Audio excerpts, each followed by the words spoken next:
అనేది సముద్రం లాంటిది. మనం సముద్రం నుంచి మనం ఏం నేర్చుకుంటామంటే, మనం ఒక గ్లాస్లో తెచ్చుకుంటే కొంచెమే వస్తుంది జ్ఞానం, చెంబుతో తెచ్చుకుంటే ఇంకొంచెం వచ్చింది, బకెట్లో తెచ్చుకుంటే ఇంకా కొంచెం వచ్చింది, అదే కంటైనర్తో తెచ్చుకుంటే కావాల్సిన వచ్చింది.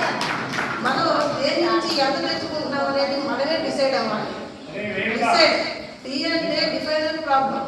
మనం ఒక దేని నుంచి తెచ్చుకోవాలనే దేని నుంచి తెచ్చుకుందాం అనేది డిసైడ్ అవ్వాలి.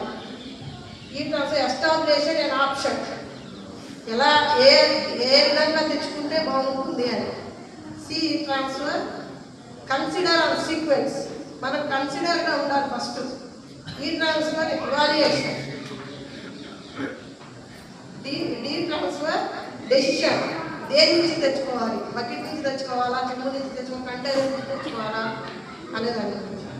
ఈ ట్రాన్స్ఫర్ ఇవాల్యుయేషన్ చేసుకొని మనం ఎంత జ్ఞానాన్ని అయితే సంపాదించుకొని, ఎంత జ్ఞానాన్ని అయితే తెచ్చుకొని మన యొక్క అభివృద్ధిని, మన సమాజానికి, పే బ్యాక్ టు సొసైటీ, మనం ఎంత అయితే తీసుకుంటున్నామో అంత సమాజానికి కూడా పంచాలని మనసుకుంటున్నాను.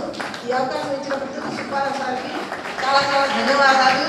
నాకు ఈ ధైర్యం వచ్చినప్పుడు చాలా జ్ఞానం అనేది సముద్రం లాంటిది.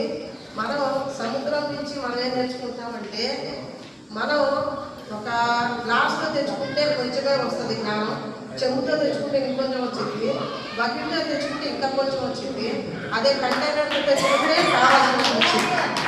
మనం దేని నుంచి ఎంత తెచ్చుకుంటున్నాం అనేది మనమే డిసైడ్ అవ్వాలి. డిసైడ్ టీ అంటే డిఫైనర్ ప్రాబ్లం.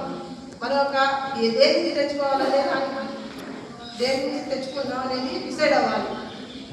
ఈ ట్రాన్స్ఫర్ ఎస్టాబ్లిషన్ అండ్ ఆప్షన్, ఎలా ఏ విధంగా తెచ్చుకుంటే బాగుంటుంది అని. C transfer consider on sequence, మనం కన్సిడర్గా ఉండాలి ఫస్ట్. ఈ transfer evaluation. D transfer decision, దేని నుంచి తెచ్చుకోవాలి, బకెట్ నుంచి తెచ్చుకోవాలా, చెంబు నుంచి తెచ్చుకోవాలి, కంటైనర్ నుంచి తెచ్చుకోవాలా అనేదాన్ని.